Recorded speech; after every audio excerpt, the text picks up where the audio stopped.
Assalamualaikum warahmatullahi wabarakatuh. A'udzubillahi minasyaitonirrajim. Bismillahirrahmanirrahim. Alhamdulillahi rabbil alamin. Wa bihi nasta'inu ala umurid dunya waddin. Asyhadu an la ilaha illallah wahdahu la syarikalah wa asyhadu anna Muhammadan abduhu wa rasuluh la nabiyya ba'dah. Allahumma shalli ala Muhammad wa ala ali Muhammad kama shallaita ala ali Ibrahim innaka Hamidum Majid. Allahumma barik ala Muhammad wa ala ali Muhammad kama barakta ala ali Ibrahim innaka Hamidum Majid. Subhanaka la ilma lana illa ma 'allamtana innaka antal alimul hakim.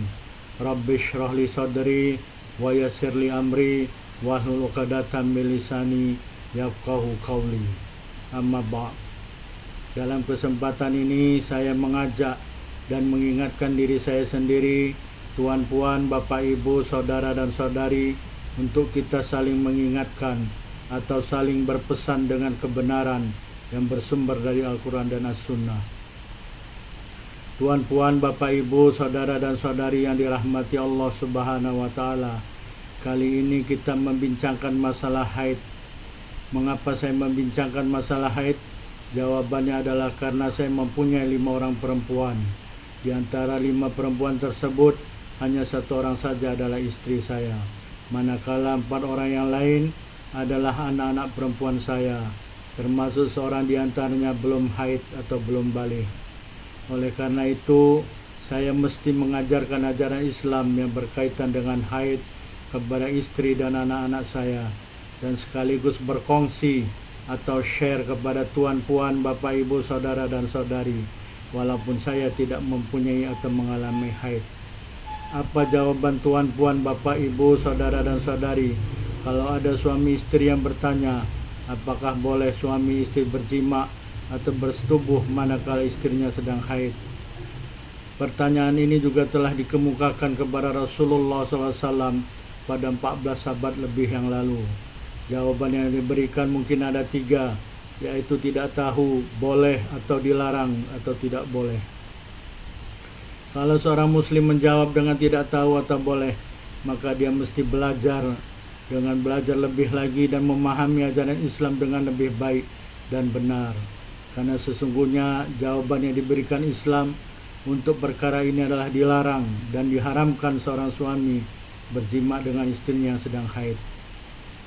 Diharamkan seorang suami berjima dengan istri yang sedang haid adalah dengan dalil ayat Al-Quran dalam surat kedua, surat Al-Baqarah ayat 222, yaitu A'udzubillahi minasyaitonirrajim wa yas'alunaka 'anil mahid qul huwa adza fa'tazilun nisaa fil mahid wa la taqrabuhunna hatta yadhurna fa idza tatahharna fa'tuhunna min haitsu amarakumullah innallaha yuhibbut tawabina wa yuhibbul mutatahhirin. Maksudnya, dan mereka bertanya kepada kamu Muhammad sallallahu alaihi wasallam mengenai hukum mendatangi perempuan dalam masa haid. Katakanlah wahai Muhammad, haid itu adalah sesuatu yang kotor, dan berjima dengan perempuan dalam masa haid boleh mendatangkan mudarat, bahaya bagi kedua-duanya suami dan istri. Oleh karena itu, hendaklah kamu sekalian menjauhkan diri dari berjima dengan perempuan dalam masa haid. Dan janganlah kamu mendekati mereka untuk berjima sehingga haid mereka berhenti selesai dan mereka telah bersuci mandi wajib. Lalu apabila mereka sudah bersuci dengan mandi wajib, maka datangilah mereka pada tempat yang Allah Subhanahu wa Ta'ala telah perintahkan atau halalkan kepada kamu. Sesungguhnya Allah Subhanahu wa Ta'ala mengasihi orang-orang yang bertaubat dari dosa-dosa dan mengasihi orang-orang yang mensucikan diri dari perbuatan keji dan kotor. Ada beberapa perkara yang perlu dijelaskan dalam ayat 222 ini. Perkara yang pertama adalah ta'rif atau definisi haid. Ahli bahasa Arab mengatakan makna asal haid adalah mengalir. Disebut haid karena mengalirnya darah pada waktunya. Al-Azhari mengatakan haid adalah darah yang keluar dari rahim seorang perempuan setelah baligh pada waktunya yang tertentu. Istihadah adalah keluarnya darah dari rahim seorang perempuan, bukan pada waktu haid yang telah tertentu. Al-Harawi mengatakan haid adalah darah yang keluar pada waktu haid setelah baliknya seorang perempuan, manakala istihadah adalah darah yang keluar bukan pada masa haid. Pengarang kitab Al-Hawi mengatakan, adapun makna perkataan al-mahid dalam firman Allah Subhanahu wa taala, wa yas'alunaka 'anil mahid, adalah darah haid dengan ijma' ulama. Manakala perkataan al-mahid dalam firman Allah Subhanahu wa taala, fa'tazilun nisa fil mahid, ada yang mengatakan darah haid, ada yang mengatakan masa haid, ada yang mengatakan tempat haid, yaitu faraj atau vagina. Semua ini adalah perkataan para istri Rasulullah SAW dan jumhur ulama tafsir. Abu Hamid, Abu Atib, Al-Muhammili dan selainnya mengatakan dalam mazhab kami al-mahid adalah darah haid atau haid. Satu kaum mengatakan farad, tempat haid. Satu kaum mengatakan masa haid. Ada yang mengatakan kedua-dua pendapat yang terakhir adalah dhaif. Pengarang Al-Hawri mengatakan disebut haid itu adza karena bau busuknya, kotornya, najisnya atau kemudaratannya. Haid atau menstruasi dari segi perubatan atau medik. Uterus, uterin atau rahim terdiri pada lapisan luaran otot licin yang disebut myometrium dan lapisan dalaman yang disebut endometrium. Endometrium mempunyai banyak pembuluh darah dan kelenjar. Ketebalan lapisan endometrium akan berubah semasa siklus atau kitaran haid. Hormon estrogen menyebabkan endometrium menebal sehingga dapat menyuburkan embrio jika kehamilan berlaku. Haid atau menstruasi adalah pelepasan atau pergantian lapisan endometrium disertai dengan pendarahan. Ia berlaku dalam kitaran bulanan sepanjang kehidupan reproduksi seorang wanita, kecuali semasa kehamilan. Menstruasi atau haid bermula semasa akil balik dan berhenti secara kekal semasa menopause. Secara definisi, kitaran haid bermula dengan pendarahan pada hari pertama yang dikira sebagai hari pertama. Kitaran berakhir tepat sebelum haid berikutnya. Kitaran haid biasanya berkisar antara 25 hingga 36 hari. Hanya 10 hingga 15% wanita yang mempunyai kitaran yang tepat 28 hari. Sekurang-kurangnya juga 20% wanita kitaran tidak teratur, yaitu lebih panjang atau lebih pendek daripada julat normal. Biasanya kitaran paling banyak berubah dan selang waktu antara tempo paling lama berlaku pada tahun-tahun sejurus selepas haid pertama bermula dan sebelum menopause. Uterus atau rahim seorang wanita yang sudah haid akan mengalami kitaran haid setiap bulannya. Kitaran haid ini terbahagi kepada 3 fasa, yaitu fasa haid, fasa proliferatif, dan fasa sekretori atau progestasional. Fasa menstruasi atau haid adalah fasa yang paling ketara dengan keluarnya darah dan debris atau serpihan lapisan endometrium dari uterus ke faraj atau vagina. Penurunan kadar hormon estrogen dan progesteron menyebabkan fasa haid atau haid berlaku. Penurunan kadar hormon merangsang pelepasan prostaglandin dari uterus atau rahim yang menyebabkan vasokonstriksi atau berkontraksinya atau menyempitnya pembuluh darah pada lapisan endometrium dan mengakibatkan berkurangnya aliran darah ke endometrium yang disebut dengan iskemia dalam istilah perubatan. Berkurangnya aliran darah menyebabkan kekurangan oksigen dan pada akhirnya menyebabkan kematian lapisan endometrium termasuk pembuluh darahnya, kecuali lapisan basalis epitelium dari endometrium tidak mati dan masih ada dan akan regenerasi membentuk lapisan endometrium semula. Pembuluh darah endometrium yang rosak mati akan pecah dan aliran darah yang cepat akan menggugurkan atau menggelontor lapisan dalam yang mati dan berlakulah haid. Keluarnya darah bercampur serpihan lapisan endometrium yang mati melalui faraj atau vagina. Prostaglandin uterus juga menyebabkan berlakunya kontraksi lapisan otot licin uterus myometrium yang akan membantu keluarnya darah dan serpihan endometrium keluar dari uterus atau rahim sampai ke faraj atau vagina. Kontraksi uterus yang berlebihan karena pengeluaran prostaglandin yang berlebihan. Perkara ini menyebabkan rasa sakit masa haid pada sebagian wanita.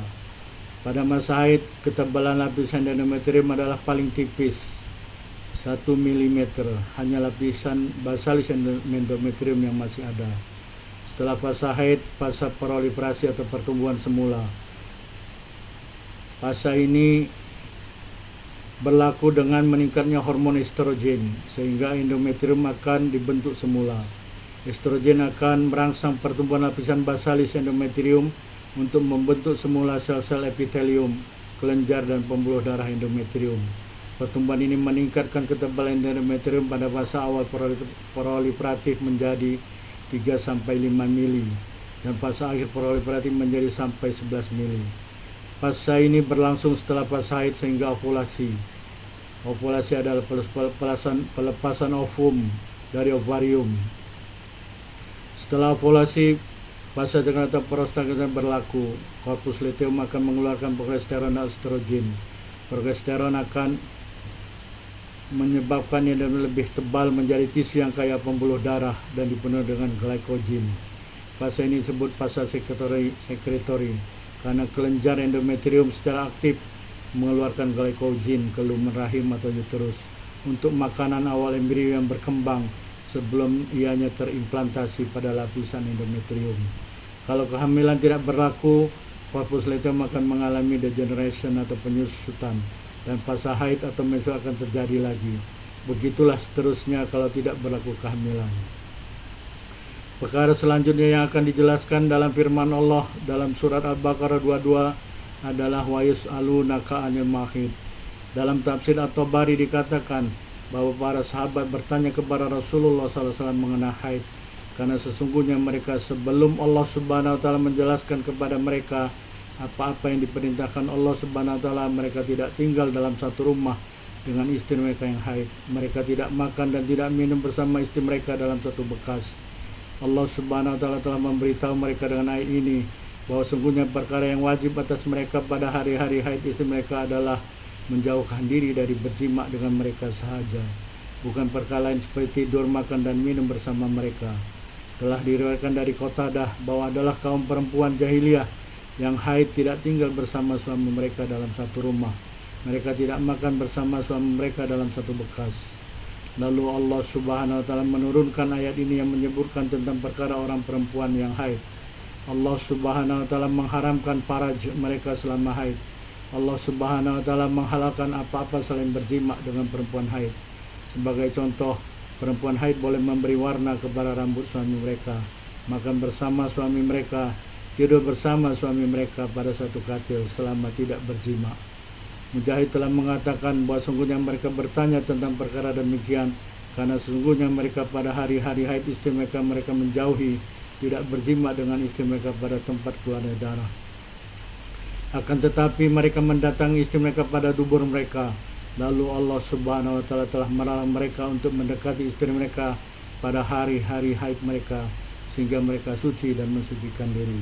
Kemudian Allah telah memberi izin kepada mereka apabila istri mereka telah suci dan bersuci dari haid untuk mendatangi mereka dari arah yang Allah Subhanahu wa taala telah memerintahkan mereka. Allah Subhanahu wa taala telah mengharamkan untuk mendatangi istri mereka pada dubur mereka pada setiap keadaan. Ar-Razi mengatakan dalam tafsirnya bahwa sungguhnya Yahudi dan Majusi sangat melampau dalam menjauhi perempuan mereka ketika dalam keadaan haid mereka. Manakala Nasara berjima dengan perempuan mereka dan tidak mementingkan perkara haid.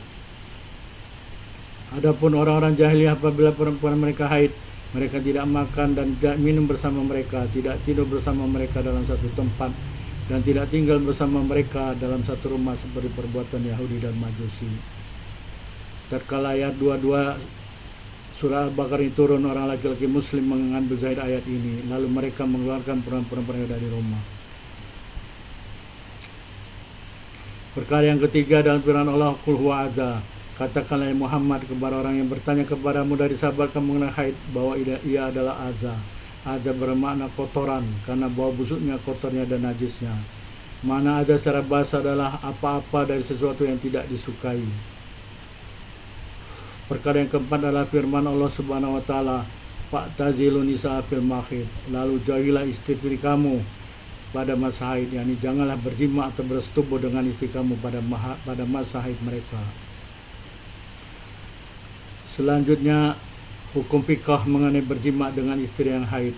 Perkara ini akan dibincangkan pada video selanjutnya. Terima kasih telah menonton video ini. Jangan lupa subscribe untuk mengikuti video-video selanjutnya atau yang lainnya. Dan jangan lupa pula share video ini untuk kebaikan bersama dan untuk menyebarluaskan kebenaran.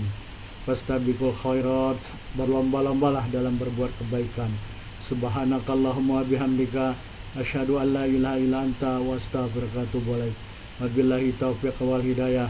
Wassalamualaikum warahmatullahi wabarakatuh.